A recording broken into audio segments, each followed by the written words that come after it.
Okay, I might just quickly grab your bio up, Lucas, before I launch in. Let's see how many people we've got so far.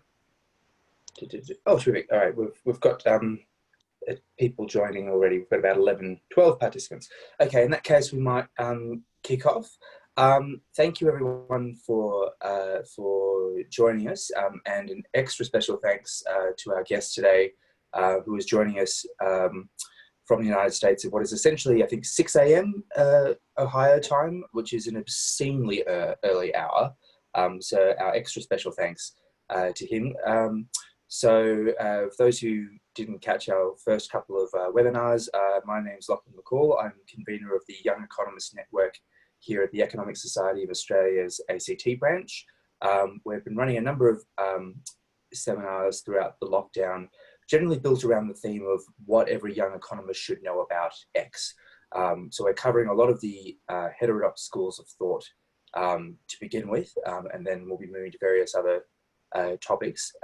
Our topic tonight is an introduction to Austrian School Economists. Our guest speaker, Dr. Lucas Engelhardt, currently is an associate professor of economics at Kent State University in Ohio, the United States. He's also a fellow at the Mises Institute in Auburn, Alabama, I believe it is. And I came across Dr. Engelhardt's work because as an economist interested in post-Keynesian macroeconomic theory, there's an absolutely fantastic presentation by Dr. Engelhardt, a critique of modern monetary theory on YouTube. And to this day, I regard it as an MMT economist myself, I regard it as by far the best critique of MMT you will come across. It's well researched, it's very well thought out. And after viewing it, I think I and a number of other young economists in the ACT realized that we'd been guilty of the same thing that MMT economists generally accuse others of, which is of judging a school of thought without actually engaging critically with its literature, which in the case of the Austrian school is very rich and extensive and goes back over 100 years. So the inspiration for this event was, well, there's a vast wealth of literature and scholarship in this space that, generally speaking, as young economists, we don't get exposed to. So with that in mind, I'll turn over to Lucas in a moment to give us essentially a rundown of what are the core concepts in Austrian School Economics, and in particular how they differ from mainstream economics and how they enrich our understanding of the discipline. Thank you very much, Lucas. I'll hand over to you.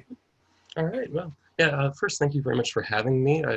It's always great to get this opportunity to give this talk.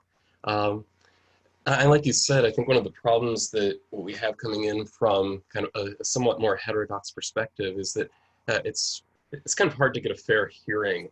And one of the things that I find often that as Austrian economists we face is that there's just a lot of ignorance about the existence of the school. When I went to graduate school, but before I started, I was visiting the different schools I was thinking about going to, and where I ended up going there at Ohio State.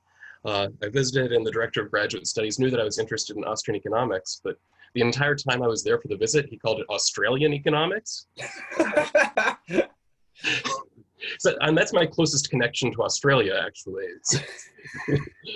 The suggestion that there's this other name for the school of thought that I belong to.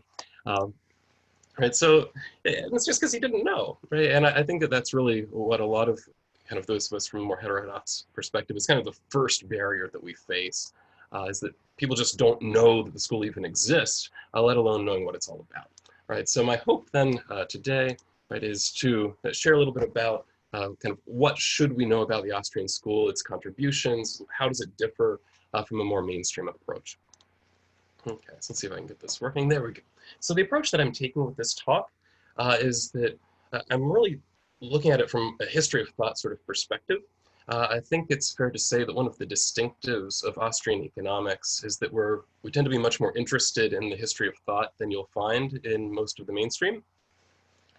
Right, so I decided, well, let's go ahead and embrace that and present in that fashion. Right, so as we go through the history of thought, I'll kind of draw out what are some of the Austrian emphases and kind of have that integrated throughout the talk. And then finally, I want to give some kind of reflection on kind of what is the place of Austrian economics as a school of thought, and then what can we learn more broadly, right, from the Austrian School of Economics. Okay. Now, before we launch into that, just a few things to look for. Right? One is that Austrian economists, and one thing, a lot of us are Americans now, so calling it an Austrian school of thought. We'll talk about how that happened. It's really all about the origins, right? So we'll get to that. But in terms of what we believe, first, and I think the most distinctive thing is we hold to a methodological individualism, right? That is believing very strongly that economic method has to start at the individual level. Right? Then focusing on the market as really a process, right? Versus just looking at equilibria. We have a very strong leaning toward realism and a strong sense of subjectivism, and really that having serious implications, right? So if we take the fact that value is subjective, right, which in some sense we all kind of believe in the mainstream, but what does that really mean for the way we do economic theorizing and the kinds of policy prescriptions we can suggest? And then finally, we tend to see modern empirical work as really secondary to having a very well-founded deductive theory. And I think that's probably the biggest place where Austrians would differ from the current mainstream of thought. Okay. So then launching in right to our history of thought. Right, so it all starts with Karl Menger, who is really the first Austrian economist in terms of economists of the Austrian School of Thought. He was part of the Marginalist Revolution. He was based in Vienna, so he was definitely Austrian. And so we know the Marginalist Revolution happened there in the late 1800s, as really the idea of marginal utility was simultaneously discovered by 3 different economists. Karl Menger was one of those. Then we also had William Stanley Jevons and Leon Walras, though they all take somewhat different approaches in how they present this idea of marginal utility. Jevons was the one that is kind of, the idea of a utility function is his heritage, right, that we would have. Where Walras, we know, gives us this idea of really kind of a general equilibrium approach. Interestingly, all of these, as far as we know, are working independently, often in different languages from each other. But Walras, when he was later asked about Menger's work and Jevons' work, what he stated was that he thought that what Jevons did was totally different from what he himself did, but what Menger did was very similar to what Walras was doing, but Menger approached things in a much less mathematical fashion, right? Where Jevons and Walras were both heavily mathematical in their approach. And I think that's something that actually comes through to today. And so Karl Menger presents his ideas in the Principles of Economics in 1871. And the opening line of that, I think, really captures the Austrian method very well. He says that all things are subject to the laws of cause and effect. Right? And he uses this to establish the method, saying we have causes, we have effects, right? So we think of economic laws in this cause and effect sense, which is a little bit different than, say, if you look at things like Boyle's law, right? So it's not just looking at correlations, but rather one thing causing another. Right? This method that was established by Karl Menger was really opposed to the German school of historicism at the time. I'll talk a little bit more in detail about that here in a second. And this method has later been dubbed causal realism. Right? So it's what Salerno and Klein are 2 modern-day Austrian economists, both Americans, who, when they look back at what Menger was doing and how it has proceeded, suggest that this name actually communicates what is happening fairly well. And there's a concern about having first a realistic view of how the economy works, and also thinking in terms of if-then cause and effect sort of relationships. Also, Menger was the one that established the idea of methodological individualism within the school, of really focusing right on the individual rather than looking at, say, class analysis or something like that. Another contribution from Karl Menger is that he contributed some to monetary theory in his book On the Origins of Money. It is in that book that he talks about this transition that the economy made from a barter economy right to a monetary economy. And this is certainly a different view than you'd find from the MMT folks, but it's probably fairly similar to what you'll find in kind of most money and banking classes, right? we have this barter system, it runs into issues, right? But then, right, somebody comes along and has this idea of having some indirect exchange where I will accept something I don't want, right, because I know someone else will take it. And once you introduce that idea, then money is born as this idea spreads throughout an economy. Okay. Right, so this type of story, I think, has actually been largely adopted into the mainstream, though it is certainly still debated. Okay. So I'm going to talk a little bit now about methodology. Is that I think is really probably the biggest thing that Menger brought into the Austrian school that I think still defines what the Austrian school is. And so this was born out of what has been dubbed the Methodenstreit, this debate between the Austrian and the Germans. Right? So the Austrian view, this methodological individualist view, suggesting that by thinking about, right, cause and effect, by doing introspection, we can arrive at deductively deduced, right, economic laws, right, that are generalizable and universal. Things like the law of demand, the law of supply, and the like. And this was opposed to the idea that was common in Germany at the time, that all social reality is culture specific. Right? So there really wouldn't be any kind of generalizable economic laws. Right? So there are things that are true for a specific culture in a specific time, but you can't generalize this outside of that culture and time. And so you can see there's a very obvious conflict between these two. Do economic laws even exist, right, in some kind of scientific fashion? But as we come forward through time, right, this Austrian methodology, other pieces of it are coming into conflict with other types of analysis that we see. Right, so for example, I think probably the more dominant forms you'd find today is things like Friedmanite positivism. Right? So we know Milton Friedman suggested that the test of a model is not the realism of its assumptions, rather it's just its ability to predict. Right? And this is very different from the Mengerian view, right, which suggests that we need to get our cause and effect relationships realistic. Right? That realism is an important element, right, of having a good theory that is actually going to explain reality rather than just predict reality. Right, so I think that's really probably the main conflict that you'll find today between Austrians, right, and those, say, in the mainstream. Certainly, Austrians would be in serious conflict with, say, a more Marxist class analysis, because Austrians would claim where you can't understand a class of people apart from the individuals that composes it. Now, that's not to say that class doesn't affect our preferences, right? But that's something that we can't say with scientific certainty.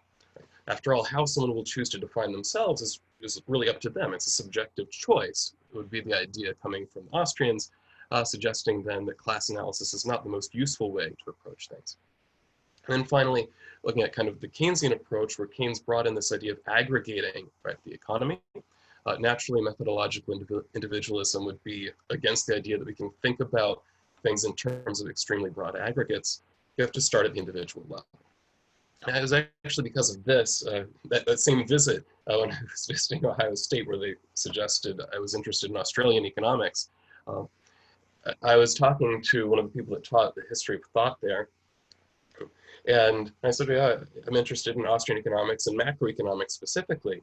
And he said, well, Austrians believe in macroeconomics? Because it seems to be in conflict, right, with the method. Right, so then to get a little bit into more detail about the Austrian methodology specifically, right, so there are really kind of two pieces of it. The first is methodological individualism. That is, as I mentioned before, right, the devotion to starting with the individual level. As ultimately, we believe that economics is about choice, and it's only individuals that can really, right, think about what the costs, what the benefits are, and make those choices. And so starting at the individual level is key. Right? But then we also embrace what has been dubbed methodological dualism. This is something that Hans Hermann Hoppe, I think, describes pretty well in his book, Economic Science and the Austrian Method. It's a fairly short book. I want to say it's like 60, 70 pages, something like that. And he lays out really kind of two pieces, right, to what economists do. Right? On the one hand, we have theory, or what Mises would later call economics proper, right, which is all a priori composed of if-then statements, which are logical necessities. Right? If this thing happens, then this other thing will happen, right? Other things equal. And in many ways, we can think of this as being akin to mathematics. Right? If we define 2 and plus and 4 and equals, in the right way, then 2 plus 2 equals 4 is a necessity. And it is through this economics proper, or through this theory, right, that we can provide pattern predictions, right? So if the price of a good goes up, right, other things equal, the quantity demanded is going to decline. Right? Now we can't necessarily say how much, right, but we can predict the overall pattern, right, that we would expect. If this happens, then this other thing will happen. Right? So, and this is where causal realism would come in, and really focusing on those cause and effect relationships and trying to describe them in some kind of realistic fashion. Right? But then opposed to theory, well, not opposed to theory, but alongside theory, right, would be history. Right? So economic history happens a posteriori, right? And that's really what empirical work is doing, is describing how is it, right, that economics proper, that these cause and effect relationships, these economic laws, right, how do they apply in a specific situation? Right? When are the conditions, those if statements, when are those actually being met in a particular case in a way that dominates, right, the story of what's happening at that point in time? Right? So that being the case, Austrians would generally say that empirical work really can't prove or disprove economic laws, right? Because economic laws exist by logical necessity. Rather, what empirical work does is that it shows that conditions, right, for the applicability of a particular law are not being met. So maybe we might actually observe that the quantity demanded for a good is increasing while the price is increasing. Right? Well, that doesn't really prove that the law of demand is wrong, right? It just means that other things are equal. Right? That's also one of the conditions. Right? So the way that economics progresses then, from an Austrian perspective, is by getting clearer and clearer about what the conditions are, right, for certain relationships to hold. Right? So empirical work certainly would play a role. One of the things that Austrians are often accused of is that, oh, we just don't believe in doing empirical work. It turns out this is blatantly false. But the role that it plays is somewhat different than what you'd find in a more Friedmanite standpoint that really thinks of empirical work as testing, right, hypotheses rather than laws. I would also note that empirical work can be useful if we're going to be doing things like making predictions. If we're going to try to forecast the economy, then certainly statistical empirical work can be useful for that and providing point predictions, just recognizing that there's uncertainty involved. Right? We might not have gotten all the conditions right. I think that Menger also brought in kind of the theoretical approach, which is a little bit different from the mainstream, and more of a focus on process versus just equilibrium. And I think it's maybe not totally fair, but somewhat fair to say that the standard mainstream approach is to focus heavily on equilibrium and really seeing the economy as a succession of equilibria. Right? As we move from the short run to the long run, we're moving from one equilibrium to another equilibrium to another equilibrium. Some of the work that I do is actually largely in real business cycle theory, as well as Austrian business cycle theory.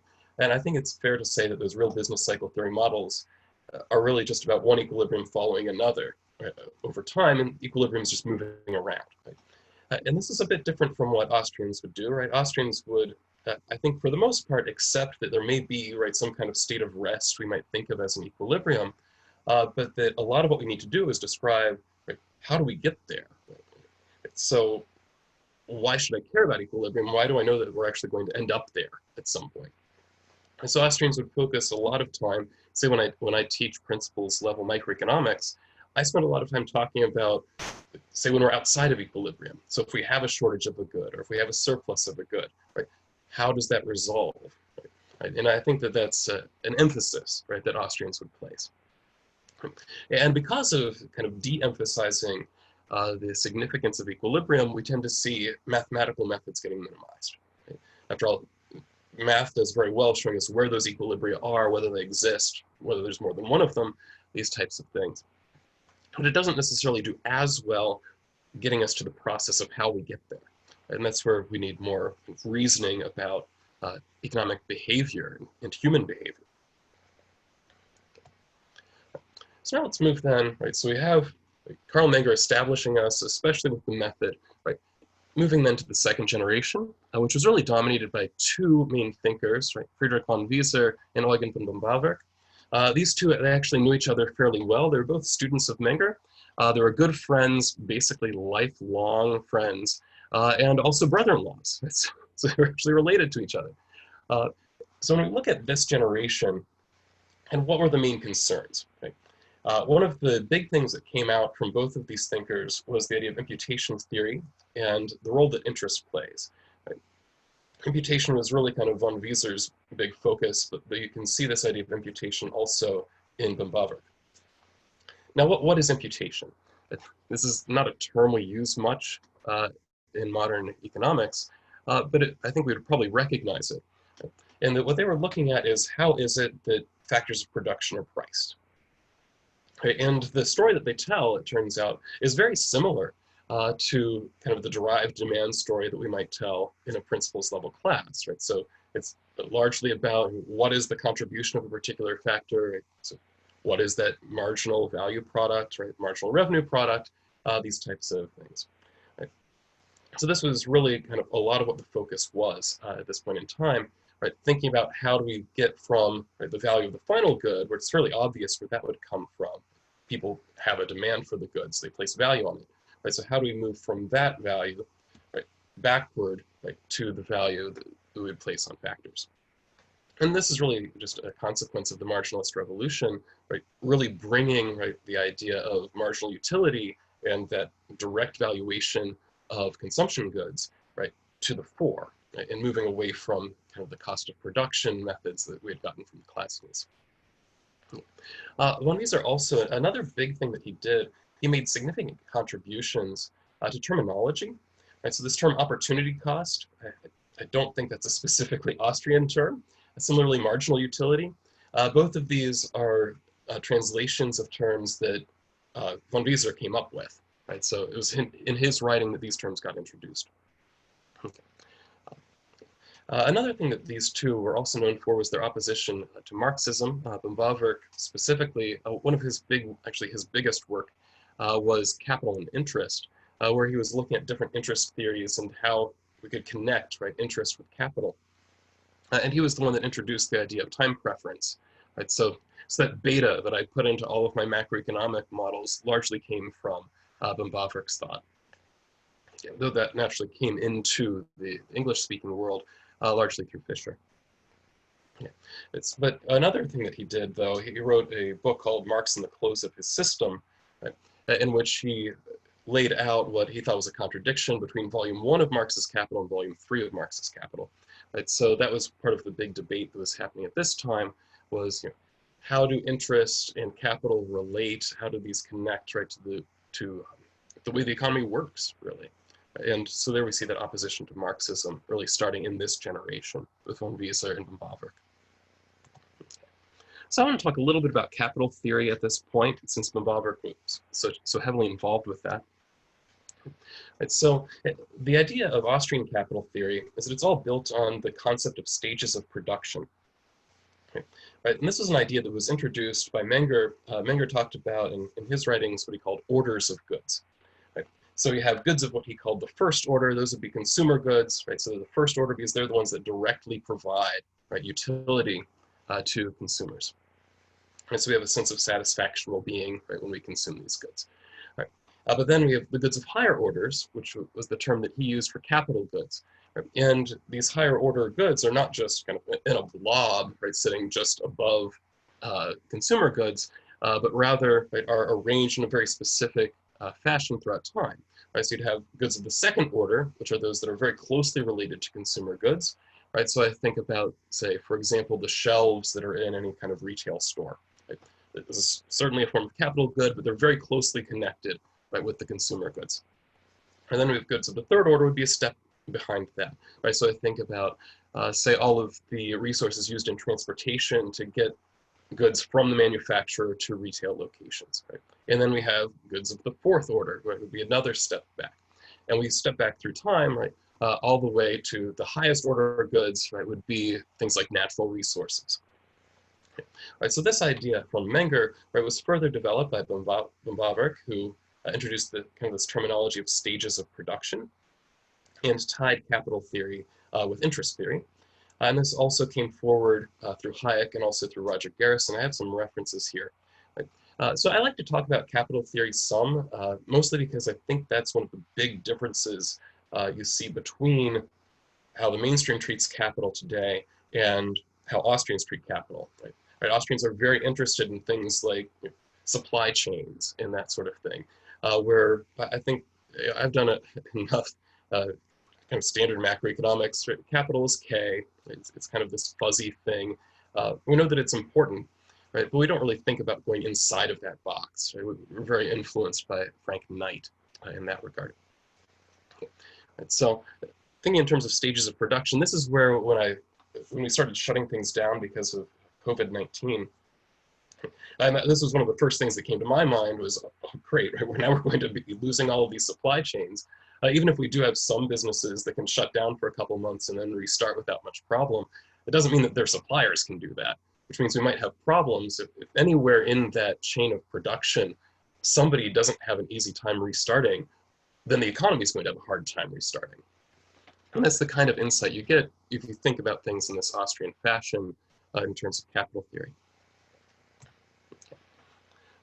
Then we get to the third generation, so those that were kind of the students of von Bavarick and von Wieser. That was Ludwig von Mises and Friedrich Hayek. And it's really in this generation that the Austrian School of Economics leaves Austria.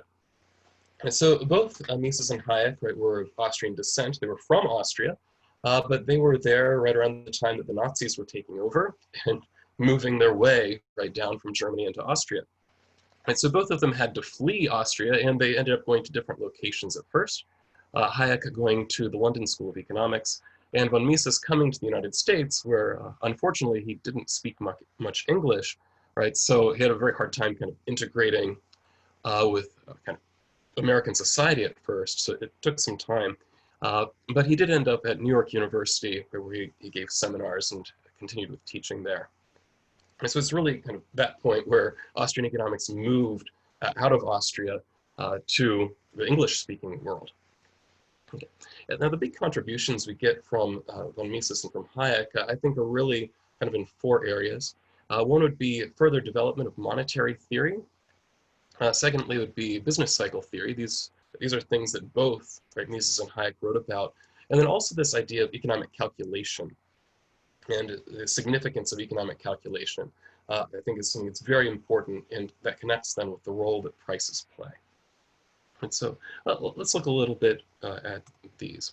All right, so in terms of monetary theory, so we know that there's kind of the standard Mengerian, I think it's probably best described as a kind of a conjectural history. Right? Nobody was there writing down when we moved away from barter to money. Right? But Menger, right, told this story about, right, how we can move from barter to money with somebody having this idea of having these indirect exchanges. Then Ludwig von Mises built upon that, where his goal was really, and this is picked up from von Wieser. I didn't mention this as much with von Wieser, because I think Mises really kind of completed this idea. Mises was tackling the question, how do we integrate this idea of marginal utility with monetary theory? It's like, even though, right, the idea of marginal utility kind of spread throughout the economic world fairly quickly, there seemed to be resistance when it came to trying to apply this to money. Right, so what Mises did was he tried to think through how can we actually think about the demand for money in terms of utility, in terms of marginal utility specifically. And that was kind of a challenging thing to do. Right, so what he ended up doing was taking this Mengerian story and reversing it, right, to get a sense of how the demand for money works. Right, so just to share a little bit of this. So Mises's view is that the reason we demand money as money, right, naturally if we're thinking about gold, gold might have some actual, physical uses, right? We can use it as in jewelry or what have you. Right? So at the time he's thinking, we're on a gold standard, right? So gold does have this demand for use, but it also has this monetary demand as well. Right, so if we think about money in kind of this pure sense, right, money as money, where does the demand come from? Well, naturally, I demand money because I can use money to buy stuff. Okay? But then in itself, that feels like it's going to end up circular, right? Because why can I use money to buy stuff? Well, because people demand money. Well, why do they demand money? Because they can use money to buy stuff. Right? So we end up in this logical circle, which it's not obvious how to break out of that. So what Mises did was he found a way to break out of that through what he called the regression theorem. And so the idea is that this doesn't all happen simultaneously, right? So the importance of time gets worked in. And that's also a theme, though I didn't mention it at the beginning, that's a theme that you'll find amongst Austrians, is that we consider time to be very important in helping us to explain things. And so, and you can see that in our capital structure, right? Time is built in, right, to the capital structure. Right? So Mises said, well, let's think about time. Right? So the reason, according to Mises, that I want money right now is that I expect I'll be able to spend it tomorrow. Right? But the reason that I expect that I'll be able to spend it tomorrow and actually get something that I want is because in the past, right, I've observed that money does actually have purchasing power. Right? So my demand for money today is based on an expectation about the future, but that expectation comes from, right, my experience of history. Right? So we can actually trace the demand for money back through time. Right? So the demand for money today really comes ultimately from the fact that I observed purchasing power yesterday, right, for that money. Well, where did that purchasing power come from? Right? Well, it came from supply and demand. So the purchasing power price of anything, right, comes from supply and demand. Right? So where did the demand then yesterday come from that led to that purchasing power?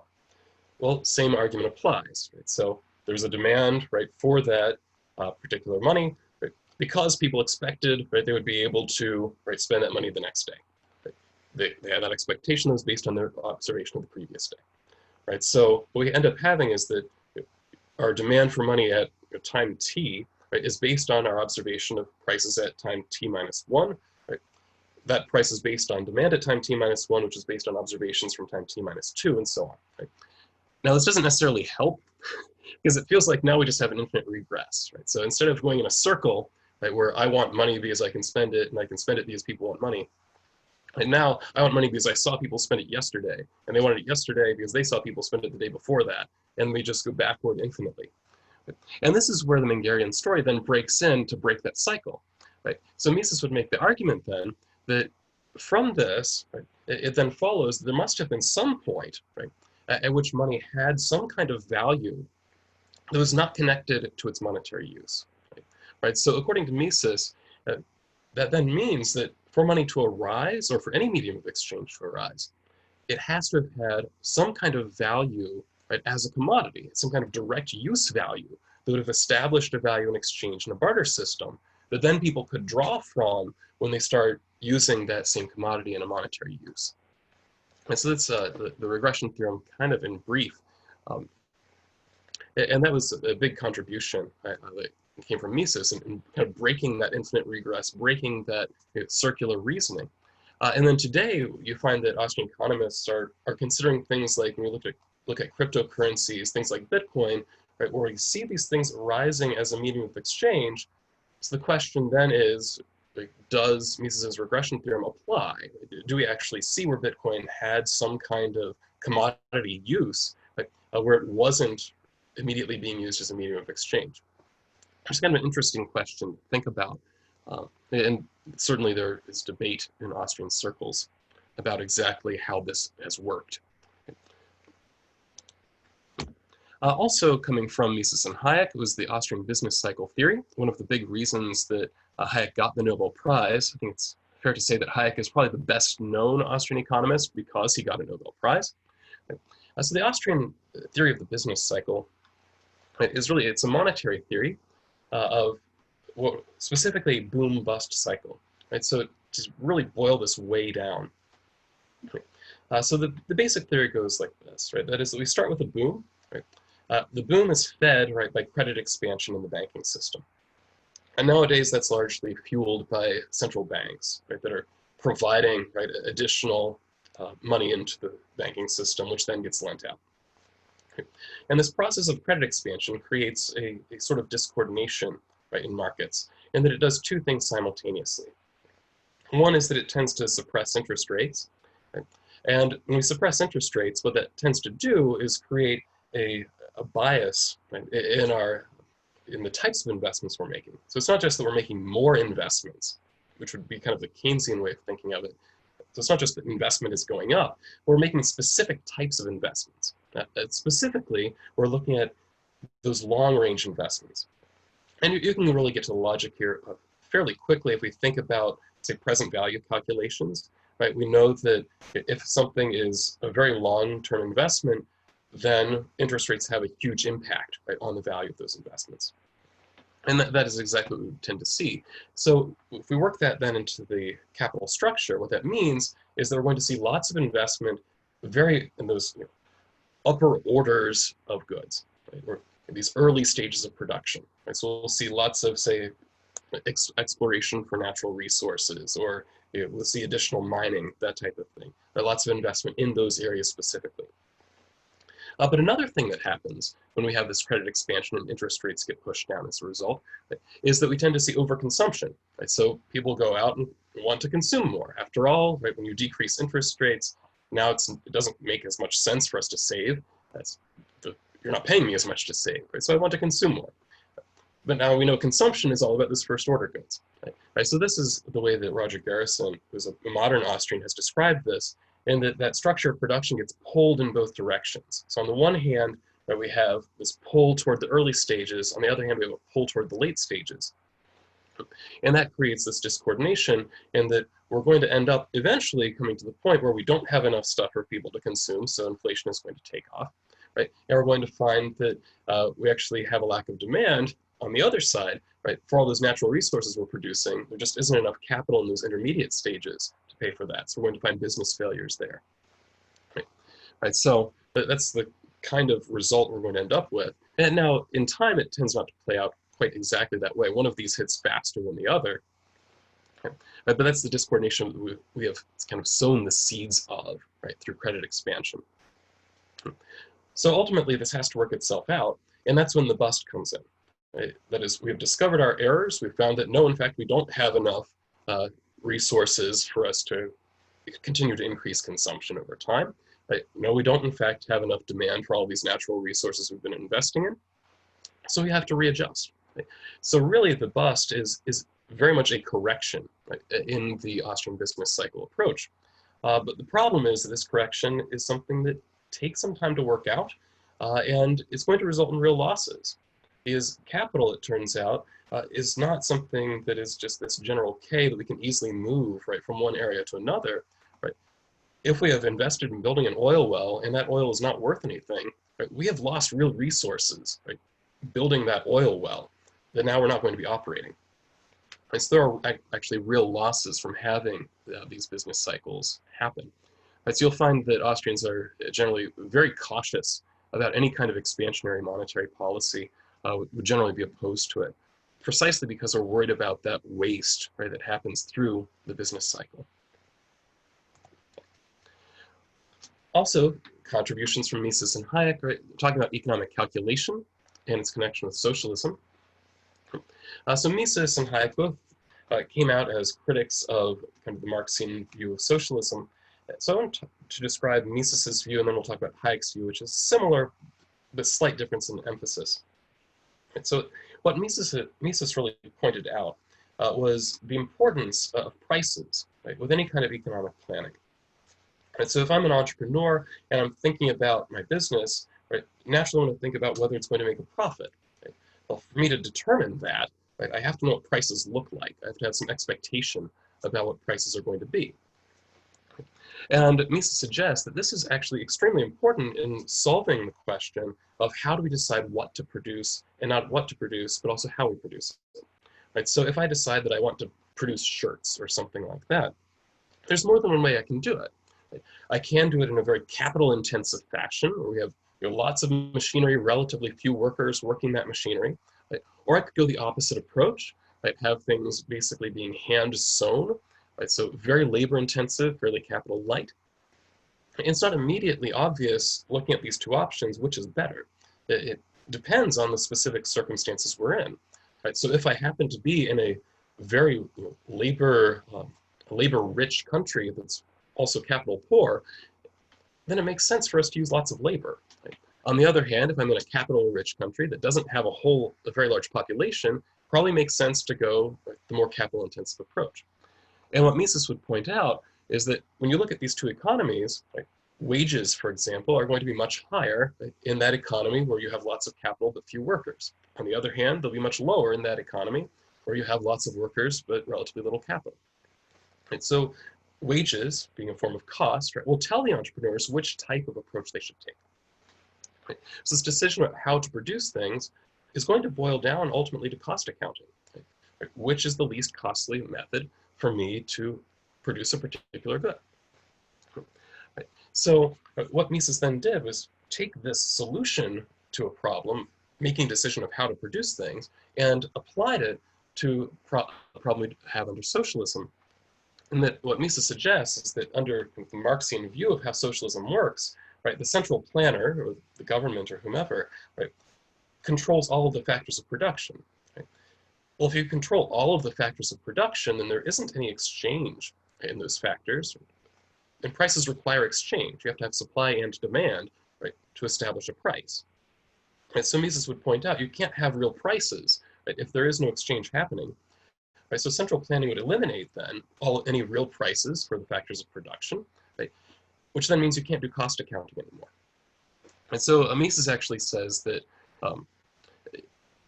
a socialist economy is impossible. Right? He actually uses that phrasing, which sounds bizarre with the way we normally think about what these terms mean. Like, you can't produce stuff just because you happen to be in the USSR. Right? But that's not what he meant. Right? What he meant is that, sure, you can produce, but you're going to produce in a way that's uneconomic. Right? That you're not actually able to allocate factors in any kind of rational fashion, because we don't have any good way of determining what the best way to produce is. So that was the Misesian approach to critiquing socialism. And then Hayek takes a similar approach, but his focus is more on the idea of information. Right? And that he suggests if we want to plan an economy, what you really need, if you're going to do this in a way that's in any way humanitarian, right, you have to know what people want and need, and you have to know what resources are available. And you have to match these up. Right? But Hayek points out that this information is spread out throughout the entire economy. Because we have millions of people, each of whom are a little bit different. Like, some people, right, love bread, other people are gluten intolerant and can't eat bread, or need very specific types of bread. These are radically different wants that people are going to have. Okay? And similarly, you have millions of acres, right, in any particular economy, and they each have different resources available on them. Okay? It's not obvious, right, how we can even gather all this information in one place for a single planner, a central planner, a central planning board, to actually make reasonable decisions based on this information. Hayek would also point out that not only is there lots of information that's really spread out, but this information is changing all the time. Right? So by the time you gather all this information, it's changed on you. Right? Right? So how then does a market economy solve this problem? And Hayek points out what he would call the division of knowledge. Right? That each of us deals with that knowledge that we individually have most directly. Right? So, like, for me, like, I don't need to know everything about how oil is being produced around the world. I don't need to know all of that information. Well, all I really need to know for me to be able to carry out my own plans, right, is what the price of gasoline is. Right? So if I go to the gas station, right, I know how much I am paying, right, in order to fill up the tank in my car. And that allows me to make reasonable choices about, how many trips I should take, how far I should drive, that kind of thing. And that's a big point that Hayek makes, is that prices, right, end up transferring information in a very efficient fashion. Right? So he uses an example and says, well, suppose that we have some kind of issue, like, say, there are wildfires that burn down huge parts of forests. Right? That's naturally going to have an impact then on, say, the price of lumber. Right? Supply declines, the price of lumber is going to go up. And as a result, right, people are going to respond to those higher prices. Right? So on the one hand, if I have the capability of producing more lumber than I could before, I'm going to be drawn to that as the price increases. Right? It's what the law of supply tells us. The price goes up, the quantity supplied is going to increase for those that aren't affected by these fires. And also we're going to see, law of demand, right, is that those people that buy lumber are going to buy less of it. Right? So if I was thinking about building a new swing set for my kids, I might call that off, right, if wood becomes more expensive. Maybe I'll switch to using something else, right? Build it out of plastic or metal or something like that. And so we'll try to economize on the usage of lumber. And I don't need to know anything, right, about these wildfires taking place that caused the problem in the first place. Right? Nonetheless, I respond as if I knew about them. Right? And that's a point that Hayek makes, that is that prices transfer this information, so we respond as if we are informed. Right? So again, it's extremely important then that we have prices that can actually tell the truth about what is actually happening to production and to demand for particular goods. Okay. Now, modern Austrians have taken this kind of argument against the ability of central planners to plan and have applied it to things like central banking, or more recently to things like shutting down non-essential businesses, as if that's a decision that governments are capable of making. They can tell, right, what is essential and what is not. Then we come to the fourth generation. Right? So here I have three different thinkers, Lachmann, Rothbard, and Kerzner, and I have placed their pictures here very carefully. Murray Rothbard is the one in color. Here I have him next to Ludwig Lachmann. Lachmann was actually German. I think he's one of these that was not American. And then Israel Kerzner there at the top. And the big debate that came out in this time period, which actually at the moment, Israel Kerzner is still alive. Murray Rothbard, I think, died in the mid-90s. I'm not sure about Lachmann. I want to say it was in the 2000s or so. Right, so this is a fairly recent generation. But the big debate that they had was about what should the role of equilibrium be in economic theorizing. Right, so the idea of entrepreneurship really came and played a big role, as did the role of subjectivism. Right, so I put Murray Rothbard and Ludwig Lachmann next to each other there at the bottom because they're really kind of the two opposite ends of this debate. On the one hand, you have Murray Rothbard. His big book was Man, Economy, and State, and it is a big book. I want to say it's like 1,200 pages or something like that.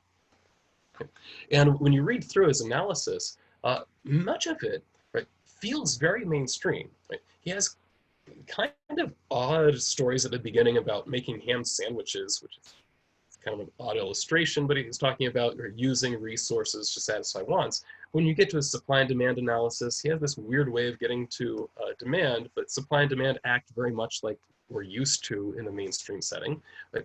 When you get into his analysis of things like cost curves and the like, it's very similar. He has some odd things that he says about monopoly, but a lot of it feels very mainstream. And a lot of that is because he really embraces this idea of equilibrium and the importance of equilibrium. Now, he does talk some about how we get there, but the idea of equilibrium is something he's very comfortable, right, with embracing. Whereas Lachmann is exactly the opposite. He has been described by some as kind of an Austrian fundamentalist in that he really tried to emphasize the ways in which Austrian economics is very different, right, from the mainstream. Right, so he was very uncomfortable with the idea of equilibrium at all. And so if you say were to ask Lachmann, right, well, suppose the price of a good, suppose we have a shortage, right? Wouldn't increasing the price of the good help to alleviate that shortage, right? He'd be very quick to say, well, not necessarily, right? Because it could be that when you increase the price of the good, right, then people get scared, right? They think the price of the good is going to go up, right? So they rush out and they try to buy more, right? So you might lead to an increase in the price, pushing, right, the demand curve further to the right, right? So you actually end up with a bigger shortage when prices start going up. And this is really embracing kind of a radical view of subjectivism. I think the way that people interpret prices is subjective, right? So that means that saying something as simple as we have a shortage, let's increase prices to get rid of it, right, isn't necessarily going to work in Lachmann's view. Right? So he more or less rejected the idea that equilibrium was a useful construct at all. Instead, he embraced what has been dubbed a genetic causal approach, right, and really thinking about the history, and that then determines what we're going to do. Right? So really thinking in terms of that cause and effect, right? Okay, what are the causes? What are the effects that will arise from that? He heavily emphasized that without thinking too much and really trying to avoid thinking about the end state of where we're going to end up. Right? Israel Kerzner, I place kind of above and between these two, takes kind of an intermediate position in that he did accept that this idea of disequilibrium was very important. Nonetheless, he also suggested that entrepreneurship played an important role in moving us away from disequilibrium toward a more equilibrium state. So there's a lot of debate here, even within the Austrian school, as to what should the role of equilibrium be. So I'm going to talk a little bit more about entrepreneurship, because I think that is another distinctive of the Austrian school.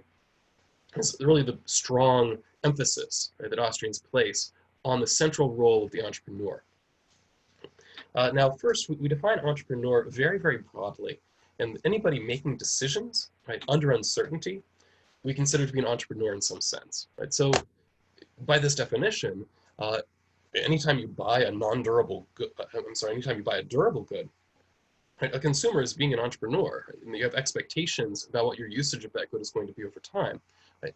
And you may or may not be correct, right? There's uncertainty about that, right? So you're exercising entrepreneurship, right? And so really the big debate, as I mentioned, right, Kerzner came in, and certainly Rothbard would agree with Kerzner on this. It suggested that entrepreneurs are generally an equilibrating force, right? That what entrepreneurs do is they identify opportunities, right, where there could be very large profits being made. Right? What does a large profit mean? Right? Well, it means that resources aren't being used very well. Right? If these resources are cheap, and then I can use them to make something that people will pay a lot for, right? Okay, that means we need to use our resources better. Right? So what entrepreneurs do is they're seeking out these profit opportunities, discovering them, and taking advantage of them. Right? They're moving us toward an equilibrium state where we are more successfully, right, satisfying consumer desires. Right? Where somebody like Lachman, he would tend to make more an argument that entrepreneurs are actually disequilibrating. Right? That what they're doing, that they're not just seeking out opportunities, but as they're making changes in markets, they're moving away from the way that things were, right? And that in turn can have disequilibrium effects, right? So that can affect things like supply chains, right? So now our suppliers are not providing a particular set of goods to a particular set of firms, right? Now they're providing to a different set of firms, and that creates ripples, right, throughout the entire supply chain. Right? So this emphasis, again, on capital theory, Lachman's big book was Capital and Its Structure. And that's really what he was thinking about is, as entrepreneurs do their work, what does that do, right, in the capital structure more broadly? Right? So is it moving us toward equilibrium or away from it? It's kind of hard to say. Now, I'd say that when we compare this with the mainstream approach, right, this is very different from, say, thinking about agents or firms being kind of the way we would normally use this in mainstream theorizing. Right? We have these firms, right, and they have production function, the cost function, and they're maximizing profit in a way that looks very mechanistic. Now we might throw in there some level of risk, right? So we might have different demand states that could possibly arise, and then we have to maximize not just our profit, but our expected profit. Right? But this is a bit different from how Austrians imagine entrepreneurs working. And really the distinction is between risk and uncertainty, right? So risk, we know we can assign probabilities to each possible state, and we know what, we know what those states are, right? With uncertainty, we don't necessarily know what the different states are. And Austrians would suggest that uncertainty is actually what most entrepreneurs are facing, that they really don't know and are having to use their judgment, right, to make the best guess they can. And here, the idea of subjectivism, right, which is nothing new, right? This subjectivism has been with Austrian economics from Karl Menger's time, but really it found a new emphasis, right, here in the fourth generation, really pointing out that preferences are subjective and they're not interpersonally comparable. Right? I can't say that I like this more than you like that. Right? There's no easy way for us to do that comparison. Right? But also, we'd point out that costs are also subjective. Right? So, after all, when we think about costs, right, fundamentally as economists, right, if we really take this seriously, right, we know that costs are not just monetary costs, they're opportunity costs. Right? And a big part of that is a subjective thing, is in terms of what are the other things I could be doing and how much value do I place on those other opportunities. Right? So even if we think about firms are ultimately run by people, right? And people have subjective preferences. Right? So this is something where even somebody like Murray Rothbard, who very much embraced the idea of equilibrium, whose cost curves feel a little bit different, but feel very similar to what you'll find in kind of a mainstream economics textbook. Nonetheless, he emphasizes the idea that what entrepreneurs are maximizing is not monetary profit, it's psychic profit is the term that he would use, right? And it's this subjectively defined sense of profit, right? So he would have easy explanations. So why is it that you see this small business, right, hiring their incompetent nephew, right? You know, even though this person is not going to do the job very well, they're not going to be productive, they're probably going to cost a lot of money, right? Well, the goal wasn't money, right, in that particular case, right? The goal was something else. And so they're maximizing their own psychic profit, which takes into account not just the monetary side, but also, right, their own subjective preferences. And really, when we take subjectivism seriously, it's going to give rise to a very individualistic analysis. Right? And this is, in turn, is going to create problems for a lot of the issues that, say, you might find with, say, the market failure literature. Right? So, for example, a public good. Right? So we know that kind of the way we typically would talk about public goods, we have this good that's non-excludable, it's non-rival. Right? So we have the free rider problem. Right? Everybody just wants to wait for somebody else to pay for the thing. Right? But if everybody waits for somebody else to pay for the thing, it doesn't get provided, or at least not enough is going to be provided. Well, here Austrians would step in and say, well, no, wait a minute. Okay, so that maybe this good is non-excludable and non-rival kind of by the physical nature of the good. But how can you tell, right, the difference between people wanting the good and just not wanting to pay for it, and people just not wanting it? Right? Ultimately, that's something that's subjective. We can't observe that. It's very hard to tell, right, that public goods actually exist, right, or at least in a way that would be a problem. And you can say the same thing with externalities, right? So kind of the claim of externalities is there's this harm or this benefit that is occurring to somebody that's totally outside the decision-making process. Well, how can we identify this has actually happened? Right? And we can take surveys, but strangely, right, as economists, we tend to be very skeptical about surveys until, right, we start thinking about public goods and externalities. Or monopoly prices would be another thing. Right? So if we accept, right, that costs are fundamentally subjective, right, we know the way we would identify a monopoly price is typically the price is above the marginal cost. Right? Well, we can measure monetary cost, but can we measure the psychological costs as well? Right? Yeah, that's something that's much trickier. And so once we accept all of this idea of subjectivism, a lot of even the existence of public goods, externalities, monopoly prices starts to become trickier. Right? It's harder to prove. So then moving forward then to looking at modern Austrians, and this is just kind of a smattering of names. These are kind of a combination of people that have largely retired or are very active at this point. So modern Austrians largely exist kind of in two lines. Right? So one is the Mises-Rothbard line. Right? So these are people that kind of are focusing on kind of the Rothbardian sort of approach and building upon that. A lot of these people you'll find associated with the Mises Institute. Right? So that's me. Okay. So Hans Hermann Hoppe would be one of those, fairly big name. I mentioned him earlier. Joseph Salerno, another one that I mentioned earlier about causal realism. Peter Klein also was involved with that. Walter Block would be another name associated with that. And Jesus Huerta de Soto being the Spanish Austrian.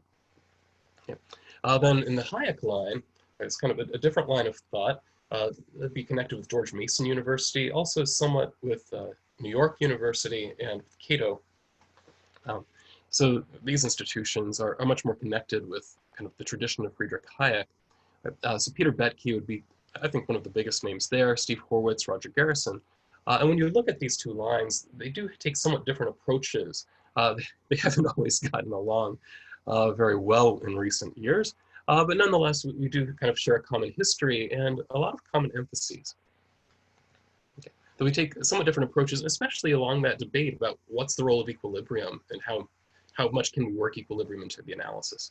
So just want to give a couple examples before we move into questions. So here's an example abstract. This is from a paper by Foss, and there's Peter Klein and Matt McCaffrey from the Review of Austrian Economics. I want to just emphasize some of the highlighted portions here that I've added this emphasis. Right, so this was all about kind of the role of entrepreneurship, but you can see here things playing in. Right, so the time structure of production, multiple specificities of capital, right? That's pulling from the idea of capital structure, right? So this is something that is still present and that we are still working on. It, we believe, has significant implications. And then there, that last piece, right? Kerzner's entrepreneurial discovery approach, or this one approach of entrepreneurship, right? Misses other Austrian approaches to entrepreneurship. Peter Klein is one that is, he found a view that he thought was very kind of central to Mises's thought that he has been emphasizing, which is a little bit different from what Kerzner emphasized. And so this debate about entrepreneurship, right? So entrepreneurship is still playing a significant role in Austrian economic research. Okay. Or I pulled out the table of contents for fall 2019 from the Quarterly Journal of Austrian Economics. And you can see like, a lot of these emphases still there. right? Interest rates, that'd be connected with capital. Roundaboutness is also a term we would use to talk about kind of the capital intensive sorts of production. And we can see that through capital structure. Right? So instead of producing that first order good immediately, we produce in a roundabout fashion. Right? So these early stages, intermediate stages, later stages. That's what's capital intensive.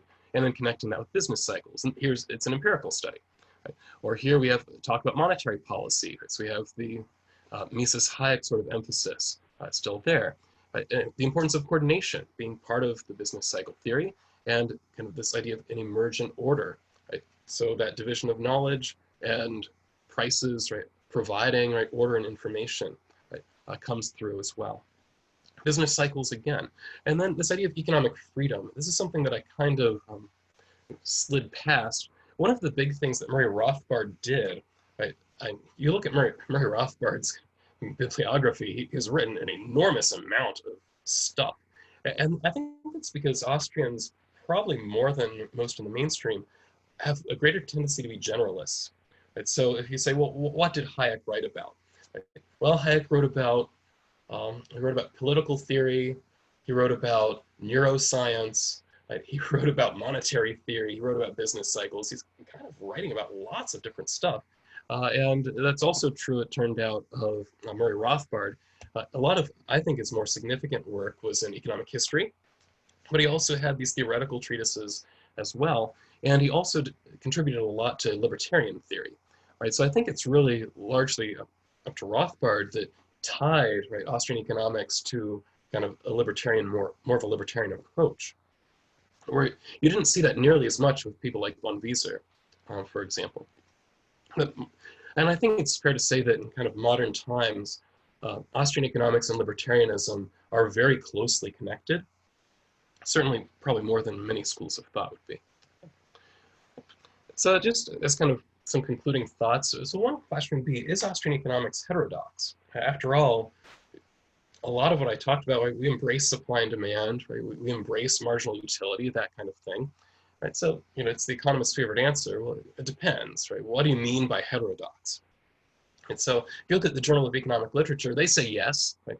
The code for Austrian economics is B53, which is under B5. That's current heterodox approaches. So there's the label. So officially, yes, we're heterodox.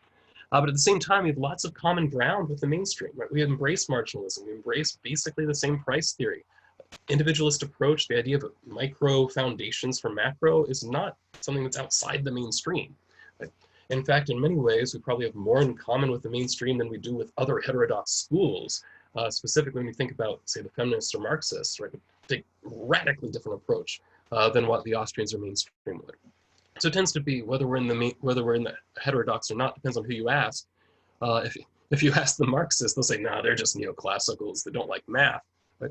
Whereas if you ask a mainstream economist, they'll say, "Yeah, the Austrians are kind of strange," specifically because of our methodology. That is that we tend not to like the statistical studies as proving things, that kind of approach we don't like, right? And we tend to avoid a lot of the mathematical economic approach. Not that we never use it, right? But we tend to avoid it more, right? So, are we heterodox or not? Well, it depends who you ask. Ask the other heterodox schools, now we're just mainstream people are bad at math. Ask the mainstream that, no, we're definitely heterodox. Okay. So then kind of pulling things together. Well, what then can Austrian economics teach us? I think one thing that I would like to emphasize is that economics is a human science. Right? We're not studying atoms, we're not studying forces, right? We're studying people, right? And one of the ways that Austrian economics emphasizes that is really in the role of the entrepreneur, right? And that it's not a calculator that's running a business, right? It's a person that's running a business and using their judgment in running that business, right? And that judgment may be clouded at times. Right? And that's one way that we can think of things like business cycle theory, that fundamentally it's a theory of error. Right? So what are the kinds of conditions that lead entrepreneurs to make errors? That would be one way. I'm drawing from an Austrian economist, Guido Hülsmann, who suggested this idea. Another point would be that subjectivism has really serious implications for both theory and for policy. Right? So can we really say that public goods necessarily must exist, or are they just a theoretical possibility? It's hard to say when we start trying to practically approach these things if we take subjectivism seriously. right? An appreciation for the capital structure and the process of production. I like to think of kind of part of my work that feels very mainstream is really looking at capital and how do we tweak capital in mainstream macroeconomic models in ways that make it just a little bit more realistic, but can radically change some of the results you might possibly get. And so appreciation, right, for the capital structure being much more complex than what K in a standard macro model would suggest. Okay. And then finally, just a general preference for decentralized decision making. Right, realizing that any kind of central planner is going to have problems, right, trying to gather the information that they need to make good decisions and then using that information. Right? So really appreciating the role, right, that markets play, not just in helping us to produce things efficiently, but in allowing us to use information, right, efficiently. And that's something that's very difficult to reproduce in a more centralized fashion. Okay. Then I also have a number of resources that are available. A lot of kind of the emphases that I pulled from here come from Thomas Taylor's Introduction to Austrian Economics. It's a fairly short book. I want to say it's like 90 pages, something like that, a fairly easy read. Then Randy Holcomb has a couple books that would also provide a good introduction to what Austrian economics is really about. Right? And then certainly the Review of Austrian Economics, Quarterly Journal of Austrian Economics, those are the two major Austrian journals. So if you really want to know what Austrian economics is up to today, those would be good places to look. And then I also have these various .orgs. These are all institutions that have been heavily influenced by various Austrians. So Mises.org, that'd be for the Mises Institute. AIER, that's the American Institute for Economic Research, certainly is very influenced by kind of Misesian thought. And then FEE, the Foundation for Economic Education, has been very influenced by Hayek. Okay. And then here's just kind of a list of some of the great works for some of those thinkers that I mentioned earlier. Right, so I think that rounds us out. Oh, it's only a little over an hour, not nearly as long as it was last night. And so I think that I'm good for some questions if we have time. And if we have questions. Brilliant. Thanks so much, Lucas. I think just off the top of my head, so we've got a few questions that have come through. Sure. Off the top of my head, what I find really fascinating is and something that I was completely unaware of prior to this. I think your comment about whether the perspectives on whether Austrian School Economics is heterodox or not, and the sort of among the Marxists, it's just neoclassicism without the maths. Right. is kind of is funny because that's very much that is a very much a widespread view. But the point about equilibrium is a substantial departure from so much of what we really call from Walrasian equilibrium onwards. It's a major departure, in particular because there's that idea. One of the critiques that the post-Keynesians and the modern monetary theorists make of essentially all neoclassical macro onwards is that it's all based on the barter economy, and they reject the barter model, as you said in your talk last year, and things like that. So the idea of disequilibrium from, I guess you could sort of say, from more of a pro-market perspective, when generally disequilibrium concepts have been associated with people like Fred Lee, people like Marc Lavoie, and kind of post-Keynesians kind of coming at it, for want of a better word, from the left. That's really fascinating. So my first question, we've got a few questions coming through, but I'm going to take moderators' privilege here, invoke moderators' privilege here.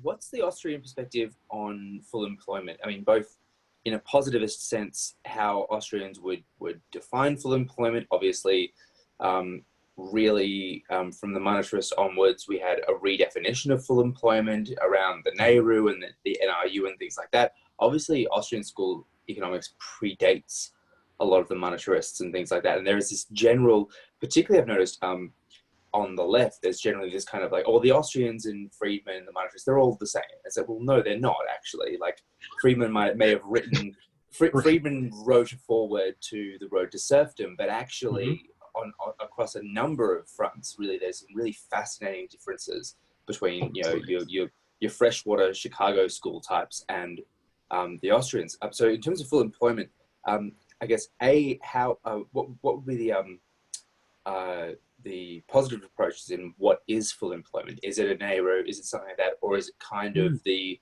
pre-Nehru concept of, well, no, it's really 1 to 2% unemployed. It's the elimination of all but frictional unemployment. And secondly, I guess at a normative level, should governments pursue full employment? And if so, how? Okay. No, that's actually an interesting thing, because honestly, I'm having a hard time thinking of any Austrian writer that really talks about full employment much at all. Honestly, yeah. I don't know that it's a concept that we think too much about.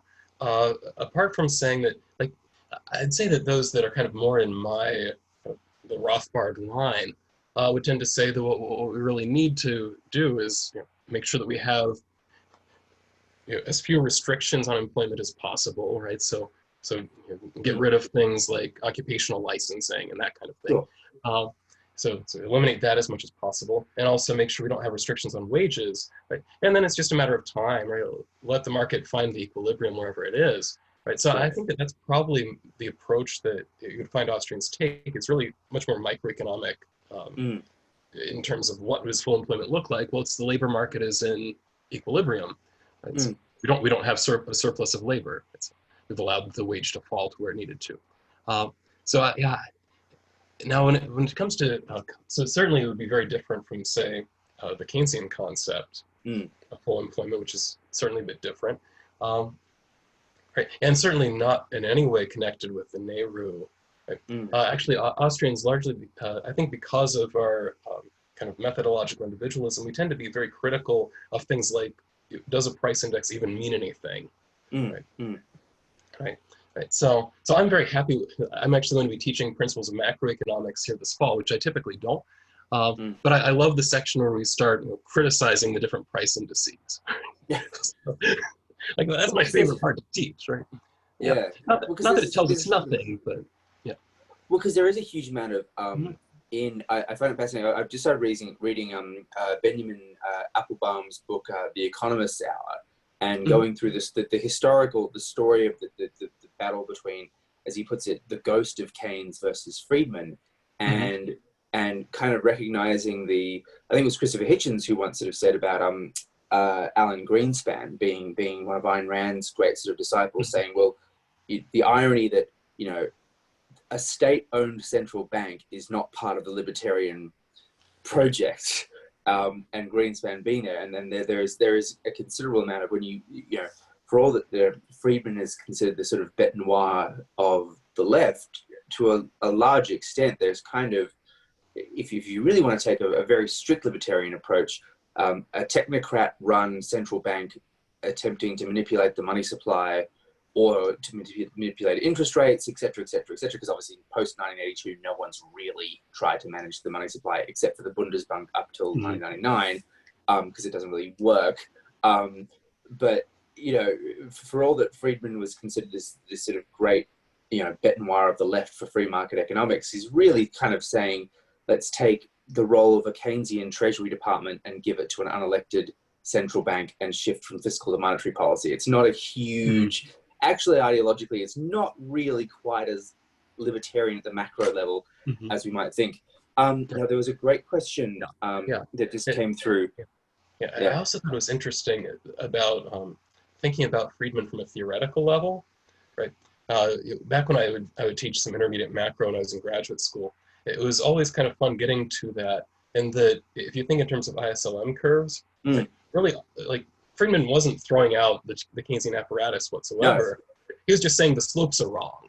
So yeah, he was slopes and there you go. Right? Yeah, he was reinventing Hicks. And what's really fascinating, when I come at it from, say, the post-Keynesian institutionalist and modern monetary theory perspective, is that so much of the challenge is actually to be like, is to kind of, from our perspective, is to scrape away a lot of the neo-Keynesian and new Keynesian ideas, and to be like, well, like the ISLM wasn't Keynes, that was John Hicks.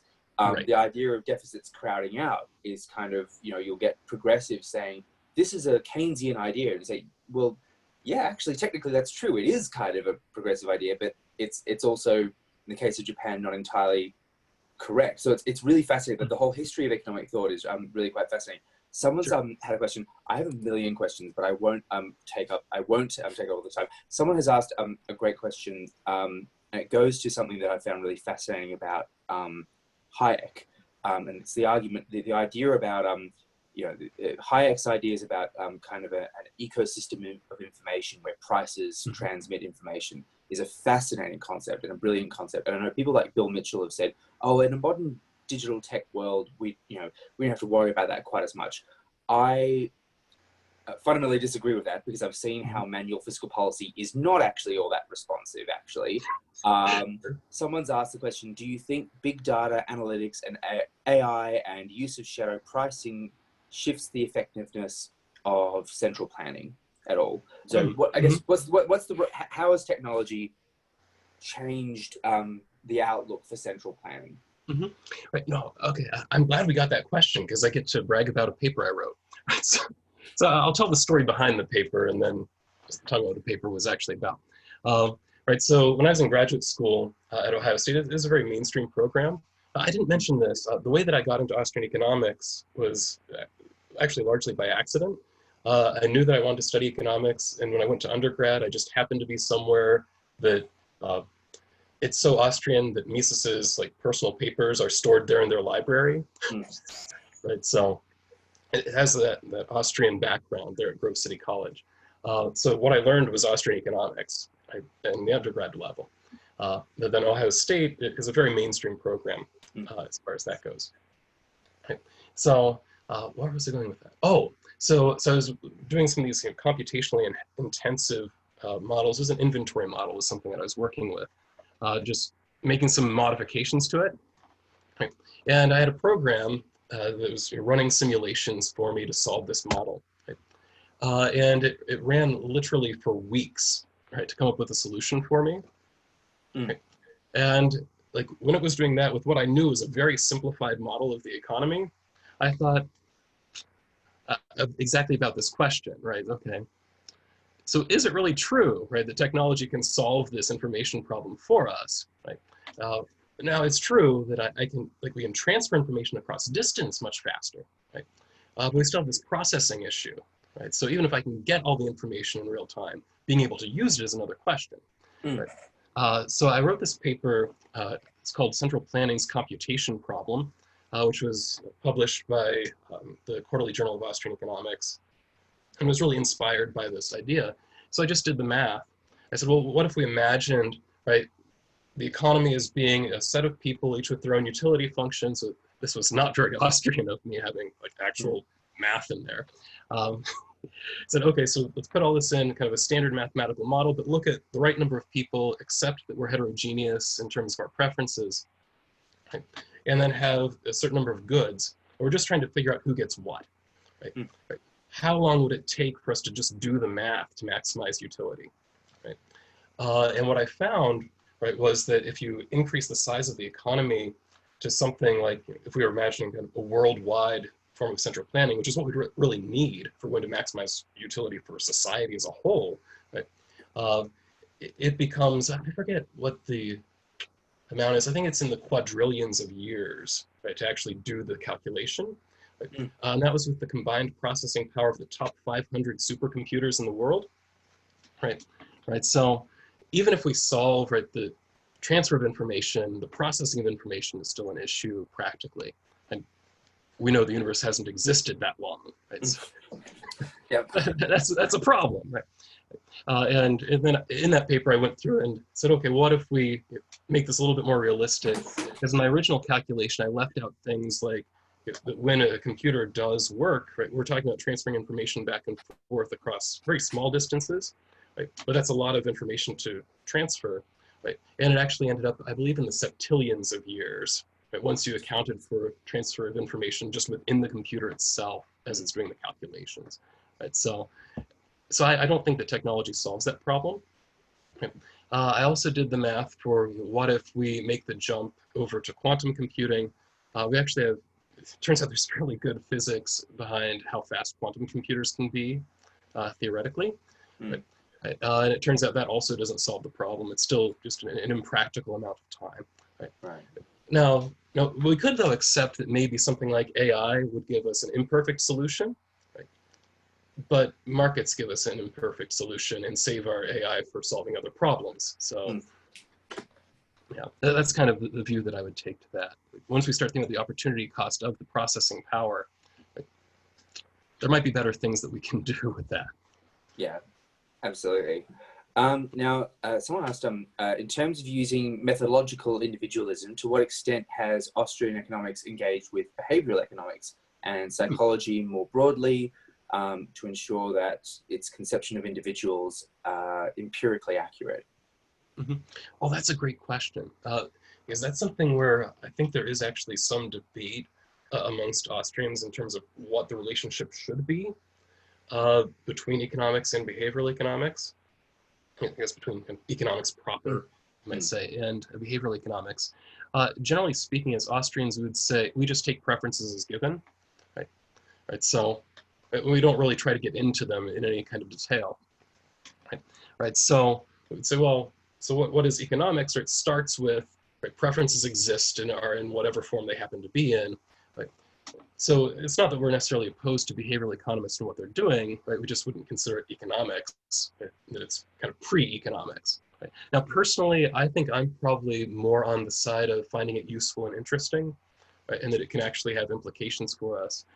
Specifically, when I think about things like that I mentioned here toward the end, business cycles as being really fundamentally a theory of error. I think the behavioral economics can tell us something about and what are the heuristics that we use in our reasoning that could lead us into certain types of errors. So I think it could be useful along those lines. I've not seen a lot of work done in that area. Though this is also something where I find a number of my Austrian colleagues tend not to like behavioral economics so much, mostly because it gets connected with kind of this paternalistic approach to governance. Right? So it kind of runs against their libertarian strain. So, yeah, fair enough. Though I think I was dating a libertarian at the time, like 6 years ago or something, and I got him a copy of I think it was Cass Sunstein wrote a book called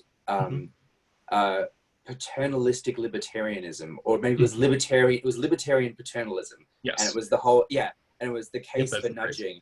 And I mean, as a title, talk about a self-defeating title that's sort of red flag to a bull.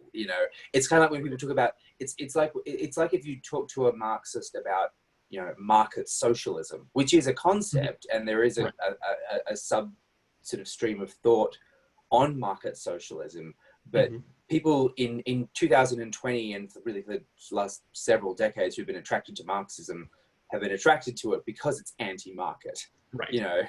There might have been an audience for market socialism 50 plus years ago. Now there isn't. There might have been an audience for paternalistic libertarianism 50 years ago, but now there isn't. Yeah, it's and it's interesting. There's been a similar. I remember about 10 years ago there was a similar kind of reaction when behavioral economics was starting to break into Australian economics departments. There was a similar reaction from a lot of free market think tanks here saying this is just another form of nanny state paternalism. It's just it's nudging, and it's more subtle and therefore more insidious and that kind of thing. Right. And that's your whole sort of problem. One of the things I find really fascinating about Austrian School Economics is that unlike most other schools, you don't shy away from the fact that you can't really divorce economics from normative thinking. People go into analysis with their own biases, and rather than pretending that the Nehru is at a completely for example, pretending that the Nehru is a completely ideology free zone, you just say no, all economic analysis has a normative component, which is really, really fascinating. Now we had a question from someone who.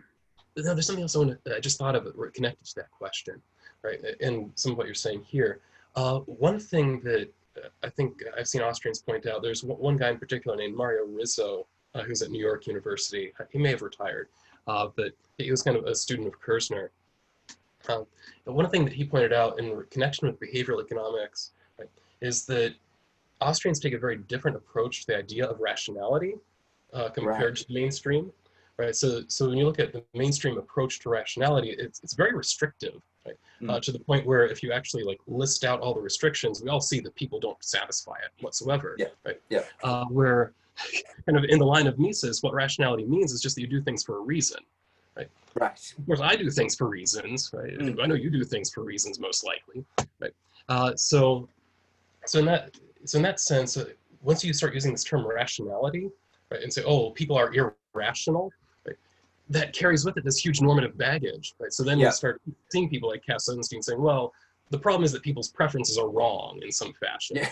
Yeah. Right? Yeah. So we need Yeah. to fix it. So we'll trick them into doing the right thing. Yeah. Whereas if you take a more Austrian approach, they know people's preferences are their preferences, right? And maybe they may not fit with what the mainstream would like to see, right? But they're real and they are what they are, right? Yeah. Yeah. So we end up with more libertarian. Let's just accept it. Yeah, which is it's fascinating. As someone who is not a libertarian at all, it is refreshingly and fascinatingly intellectually open-minded in that sense, that you are not being required to accept anyone. You know, it's a great shame that most mainstream undergraduate economics courses do not include compulsory courses in philosophy and in social theory. Even as I say, even I've just noticed as someone who studied political science and international relations theory at the graduate level before becoming an economist, to give you an example, within the MMT debate, the number of tenured professors who struggle to get the distinction between what is a normative theory and what are a set of normative claims versus positivist claims. And you talk to Warren Moser and he's like, I love capitalism. I want to make as much money as I want. I'm just making a series of positivist claims. What you want to do with that is totally a normative question. And you'll get tenured professors saying, if we start printing money, blah, blah, blah, blah, blah. And say, no. Warren Moser is just making empirical claims. You just dispute it on that grounds. Yeah, it's fascinating that the Austrian school just says, no, philosophy has a role in economics. And that role has been seriously undermined. Now, there was a great question from Tim Walshaw, who is a monetarist economist at the University of Adelaide for many, many years, who attended our talk on MMT a couple of weeks ago. He writes, I wish to ask a question that's been carefully avoided in this talk. The Austrian school recommends 100% gold backing of all currency. What proportion of gold backing of currency do you recommend? No doubt all the listeners to this talk will say this is not an important question, but it is. Firstly, when I was educated in economics in the 60s, a long time ago, the gold standard was considered normal. All currency imbalances were adjusted by shipments of gold, the professors taught us. But aside from that, people are now beginning to reject the use of paper currencies per se. The Keynesians and the MMTers are wrong to say currencies are imposed by fiat. They are a private contract between all the private users of the currency. And yes, the Australian dollar and the US dollar are wanted less and less by the participants, as shown by the decline in velocity. Do you think that we will end up using gold or silver coins, and soon? Okay, that's interesting. Well, first I want to deal with the idea that Austrians support 100% gold backed currency, and that's not necessarily universally true. Like for example, Hayek, what he actually suggested was a system of currency competition where he actually had national currencies that were allowed to compete across national boundaries. Right, so he was perfectly fine with paper money. So Hayek would be a case there. But certainly it's true when you look at a lot of the modern Austrians, especially those of us in the Rothbard line, we tend to look upon gold favorably. But the reason isn't anything special about gold. It's more that historically, gold is what was chosen as money before governments got too involved in the process. So like I'm one, like my own kind of suggestion for what money should look like, I guess I'm one that would say that money should be ultimately chosen by the market, right? So then that leads to the question of, well, how do we get there in terms of a reform perspective?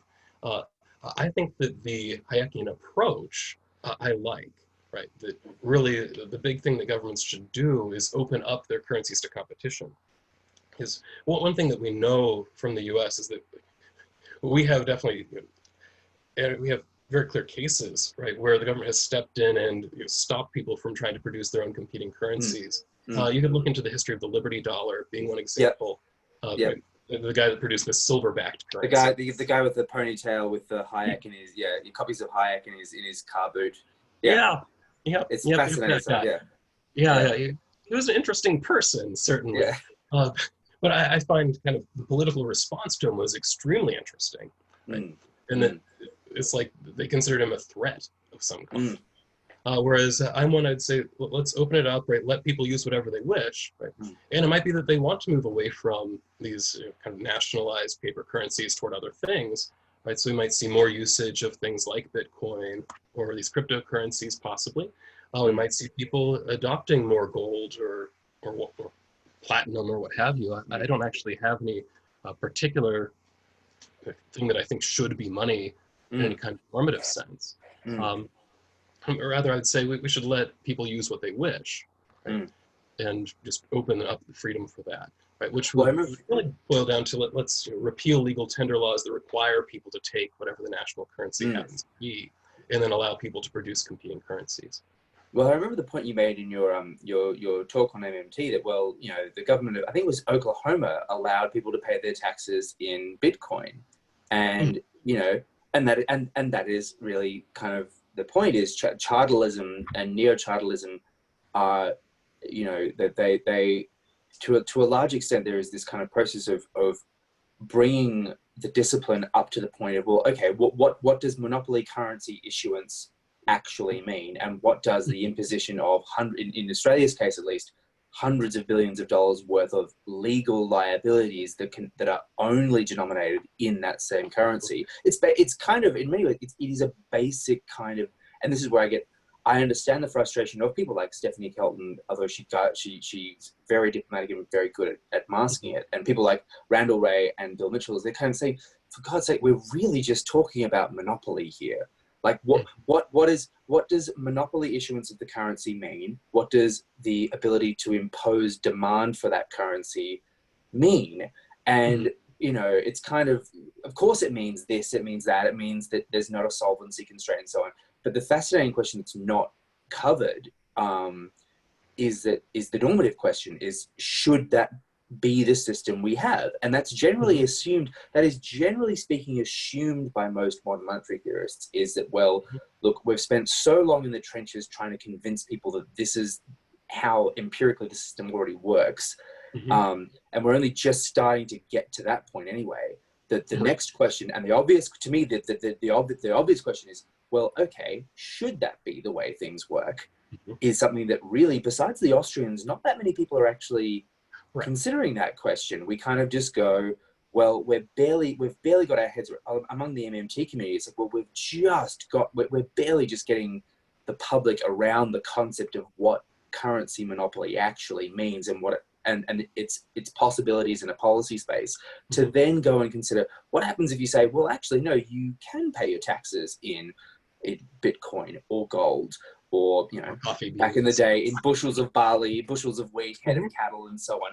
What does that actually mean? It's kind of like, I think someone asked Randall Wray this question once, and you could just see the exhaustion in his face. Like, for God's sakes, it's taken this long to get to this point.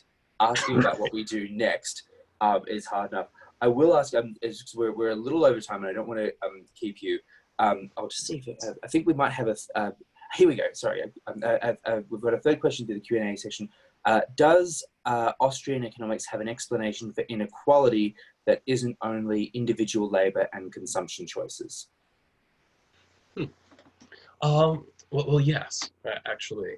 And this is where, if you get into some of Murray Rothbard's kind of his theory of the state and what the state does, right? He would suggest that actually the states can actually do very well increasing the levels of inequality.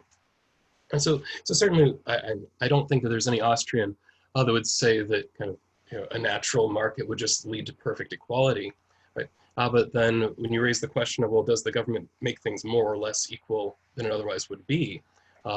Certainly Rothbard would say it makes things much more unequal. So certainly there'd be some explanation there in terms of the role of the state and its ability to kind of amass wealth to itself. And you can obviously see this with how did kings live versus the peasantry, right? It's the power of the state, right, to extract wealth, right, from the people. Yeah. Now, I think you and I have had this conversation before over email, but it's one that I find really fascinating, and one where within the post-Keynesian community, I'm kind of almost pushing what they might consider a right of center perspective, which is not supposed to be possible. But we had the conversation about the idea of the employment buffer stock, and which is really very much kind of a rejection of the Nehru, and it's a rejection of a lot of the monetarist ideas. It's a rejection of the Phillips curve. One of the lines Bill Mitchell has started using recently is the idea of a job guarantee, etc., is about flattening the Phillips curve, borrowing kind of the pandemic language and that kind of thing. But I think you and I had the conversation, and it's something that, and again, people like Bill Mitchell and Stephanie Kelton would kill me to hear it, but I read between the lines of a lot of their heavy preference for, in terms of fiscal policy, putting fiscal policy on autopilot, relying as heavily as possible on, and now there's a new generation of research that's looking to, okay, we've got ideas like the job guarantee as an automatic stabilizer on the spending side, but how would we redesign the tax system to be as counter-cyclical as possible? Again, reading between the lines, and none of my colleagues in that school of thought like it when I tell them this, but reading between the lines, I read a great deal of, if not conservatism, then certainly skepticism of the ability of a central government to micromanage and fine-tune fiscal policy month to month. And there's kind of almost a recognition that, well, actually, no, if you let politicians know how much fiscal capacity they actually have, immediately the first thing you need to do is try and, they wouldn't say constrain it, but at the very least, devolve as much of that power to the automatic stabilizers as possible and leave it, because there are all those criticisms of conventional Keynesian pump priming. Right. So what would the Austrian perspective be on, if you have to go down the fiscal policy path, but you've got a choice between discretionary fiscal policy versus, say, on a spectrum between more reliance on discretionary fiscal policy versus more reliance on automatic policy, where would the Austrian kind of perspective be? Given, again, we're talking, from an Austrian perspective, we're talking imperfect. They're all imperfect. Right. No, that's an interesting question. So I'm not going to claim to be giving the Austrian perspective here, but I guess I can give my own perspective. I don't know that any of my Austrian colleagues would agree with me. But I think my own preference would be more toward more of kind of the automatic stabilizer approach, for a number of reasons, actually. One being, one of the big concerns that I have, and this is where Austrian economists are very connected with kind of public choice people in this way.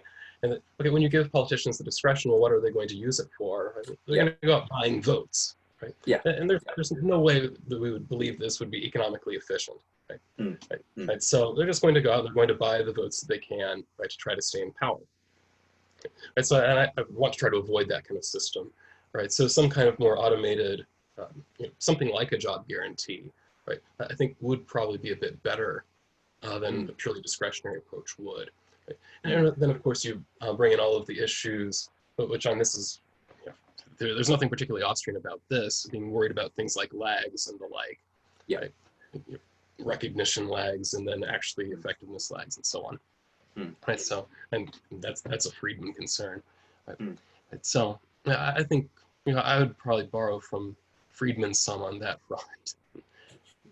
Yeah, I remember there was a debate within the ACT branch of the Australian Labor Party last year on a job guarantee motion, and a motion was put on conference floor because it's very sort of, and again, it's a very kind of Westminster sort of Fabian society sort of influence thing that we've borrowed from the British, which is that we have, party conferences here and political conferences tend to be much bloodier, as in it really is the political sort of sausage factory, and deals are made on the floor and policy is amended and that kind of thing. It's not quite the kind of Democrat and Republican National Convention sort of pageant. It's much kind of it's much sort of uglier, and Uh-huh. there are stories of people Okay, breaking so like our through. Libertarian Party then. Well, essentially, yeah. There are stories of people being potentially locked out during a vote. So I think the construction union literally, in one case in a Victorian conference, literally bored through the wall to get into the conference room floor because someone made the mistake of trying to lock out the construction union delegates to the conference. Anyway, so that's kind of the general. That's kind of the cultural picture. And I remember someone got up and said, and was attacking the job guarantee and saying, this is bullshit jobs. Why don't we build, we should be building infrastructure. And I was debating it, the point at that moment. And I got up and kind of my inner Austrian came out, and I said, well, so as opposed to bullshit jobs, you're proposing bullshit infrastructure in every remote small country town. Essentially, you're, as opposed to giving someone a job painting a local school for 3 months until the private sector picks up again, your proposal is to build a bridge to nowhere in every remote country town. And it's very odd that I'm on the conservative side of an argument, or the free market side of the argument. I don't know if I asked this earlier. So we did a question just come through. What's the role, this is a great question. What's the role of economic rent? Is there an entrepreneurial difference between a profit seeker and a rent seeker? Oh, yes. Yes. Right. So the kind of the conception that, like, let's see. Yeah, I think the conception that Austrians would bring to this is that when we think about what profit is, right, either kind of the definition of that, right? I guess we would say the entrepreneurs earn profit. Well, okay, what is this profit, right? And the profit is what they get by satisfying, right, people's desires in a way that is kind of unusual or has been relatively unsatisfied, right? So that would be that difference between the kind of the undervalued resources that they're using and the relatively higher valued goods that they're producing, right? So you're being paid, right, for satisfying your consumers. And where I think that rent seeking, generally in the Austrian literature, I've generally seen this applied, right, to the political system, right? And that you're kind of appealing to the government for various favors, right? Whether it be, right, some kind of protection against competition, or whether it be subsidies, that kind of thing. Right? So I think that generally speaking, that is the way that Austrians would approach how these two processes tend to happen, right, in reality, and the way we'd use that language.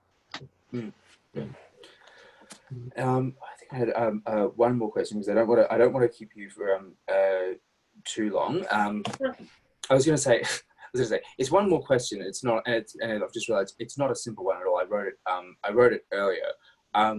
Questions around, I guess, fractional reserve banking. Yes. just to finish with something small and simple. Oh yeah, this is definitely no debate about this one. No. So obviously, there's been an emerging. There's been the emerging literature, particularly among central banks. The Reserve Bank of Australia has put out material on this. The Bank of England probably is some of the most accessible, because they literally have YouTube videos where someone sitting in a vault surrounded by gold bullion. It's kind of hilarious. Two bureaucrats in a room surrounded by gold bars. It sounds like the start of a joke. And they're talking about how credit is created in the modern economy. And they're talking about endogenous money and endogenous credit growth and that kind of thing. And it seems to be a position that's now increasingly accepted by people, even on the right of the spectrum, politically and economically, that essentially in the modern economy, we've got banks that are creating, that extend loans and extend credit endogenously. They create funds out of thin air. And that obviously has all sorts of implications for loanable funds. Again, as I was alluding to earlier, the weirdest thing for a lot of us post-Keynesians is arguing with new Keynesians about the ISLM. And we have more arguments with new Keynesians, supposed fellow travelers, than we do with new classicists and monetarists, because at least monetarists are interested in money.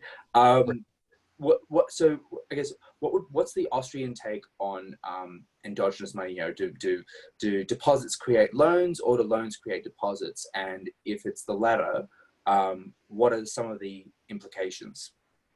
And what potentially should we be doing in a policy sense? Because it would suggest that essentially the central bank does not have, and this is the great sort of rejection that's particularly come out of the quantitative easing response, is or the post-quantitative easing, is that if banks were lending out reserves and banks were lending out deposits, then we would have expected QE and things like that. We would have expected the base money increase to feed into significant broad money aggregate increases and inflation, et cetera, et cetera, et cetera, et cetera, et cetera.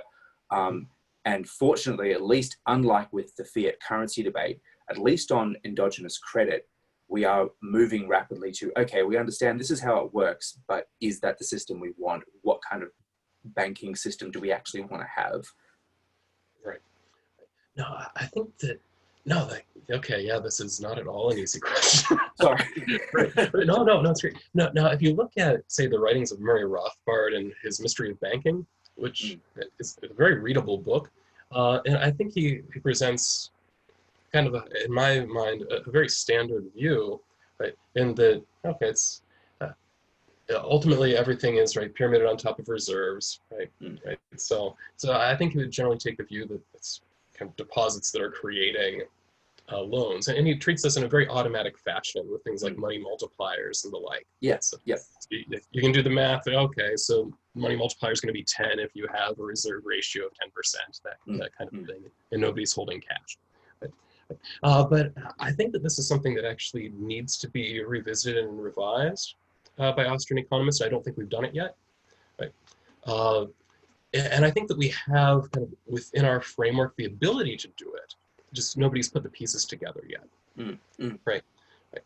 And I think that really what has actually happened with QE, I think, is a big point. And also, as was mentioned earlier, when we think about things like this huge decline in velocity that we've seen recently as well, right? These are things that I think Austrians kind of need to deal with, because even though we may not like kind of the Friedman approach that treats velocity as constant a lot of the time, that kind of thing, we've kind of adopted it in many ways, and that has led to some very bad predictions, including by myself, as far as that goes. When QE was going on, like I wasn't predicting hyperinflation like some of my colleagues were, but I was predicting fairly large price increases in the U.S., something in the order of 5-6%. I thought seemed reasonable. We didn't see anywhere close to that. Right? And what it really boiled down to was that I forgot about what the demand for money is, and that it exists and might change. Right. So everything was supply all the time. Right. So I think that, and like when you go back and you read kind of Mises' thoughts about this, he talks a lot about how money plays a role and is connected with uncertainty. Right. Right. So like when people feel really uncertain, right, then they start acquiring more money and holding on to it for longer periods. Right? It's kind of it's the kind of investment that you can use to buy anything. And you're not really worried about it as long as you don't see hyperinflation coming around the corner. But it's a fairly safe investment. Right? So it's a way of dealing with uncertainty, and kind of the radical uncertainty you see with really big things like, I don't know, coronavirus crises, that kind of. Yeah. Right. Right. So if I had read my Mises more closely, I would have said, oh, okay, the demand for money matters. Right? So then that raises an interesting question. Well, what happens when we put this together with a fractional reserve system that has this capacity to create or to not create money at the discretion of banks? What happens when we have banks that are feeling similarly nervous and are being handed a bunch of reserves, right? Will they necessarily mechanistically lend them out, or the way that Rothbard described? Right? And I don't think we've done a good job at this point as Austrians kind of integrating those ideas together, connection between money and uncertainty, which is there, and then the banking system as well. So I think that's something that requires some research, and I might need to write that down as a paper idea. Yeah. Well, at least this is the thing. At least within the Austrian school, the questions have been asked, because what's been fascinating, I think I think I made this point to Bill Mitchell recently. So as an economist barely under 30, like my generation of economists, we've never, like, we were 18 when the global financial crisis happened. We've never known a world in which the global macroeconomy actually acts in the way that the textbooks we learned as undergraduates have told us it should. And QE, which is kind of a, and QE was sort of such a canary in the coal mine in that sense. But on the other hand, I'd say, as Stephanie Kelton said recently, she was she had a conversation with the chief economist of Allianz, Mohamed El Arian, and he made the point, okay, so you guys have covered off the demand side pretty well, and you've covered off like financial markets and fiscal and monetary policy. But what about the supply side? What about supply side reform and structural policy? And it was fantastic. She kind of went, yeah, actually, we haven't thought about that enough. Like we've been thinking about endogenous money, and we've built a whole theory essentially that covers the demand side of the economy off of the understanding that banks create money out of thin air and currency issuing governments create reserves out of thin air every time they spend. We haven't actually thought about productivity growth. So yeah, it's fascinating seeing we're 12 years after the crisis, and yet essentially still every school of thought has something that needs to be said and needs to be researched. I will let you go because I'm conscious of time, but thank you so much again for your time. If people have any questions, they can send it through us at the Economic Society, and we'll pass them on to you. And yes, by all means, write that research paper. That'd be fascinating because, anyway, and there's still a problem among the monetarists. The monetarists are I've found are the most resistant to reconsidering theories of money, because it's kind of like, well, that's what we've covered off. No, it's your identity. So. Well, exactly, absolutely. Thank you so much again. Now, if people wanted to get in touch with you, or if you wanted to read more of your work, where can they find your work generally? Oh, okay. Let's see, if you want to get in touch with me, then actually I probably should have put this on a slide. Then email is, let's see, can I write on this? I don't know that I can. Oh, maybe I can. Yes. If not, we can send it around. Yeah, certainly do that as well. All right, so email address I've just added to the slide. Can you see that? Yep. Okay, cool. And then also, if you want to look at my website, I don't update it very often, but there's my website as well, lucasmengelhardt.com. You can also get to it from, if I can remember this, bit.ly prof_e. So that's just another way to get to my website. That might be a little bit easier to remember and get the spelling right. Brilliant. Well, thanks so much for your time, and we'll be doing some further events later in the year, and I'm hoping that we'll run an event about banking and financial reform in future. And if you're available, we'd love to have you back again, because we get, you know, as we've discovered in the last 12 to 24 months, the literature on money and banking is very narrow, and a lot of it is struggling under the current context, and we don't get enough heterodox perspectives. So thank you again very much. I'll just I guess to all of our members still who are still online. I think our next event is a month from now. We've got we're taking the new classical perspective on the limits of fiscal policy with Professor Tony Macon, which will be really interesting. So please, by all means, register for that. Thanks again. Cheers, Lucas. Thanks very much, and thanks everyone for joining us. Ta. Thank you.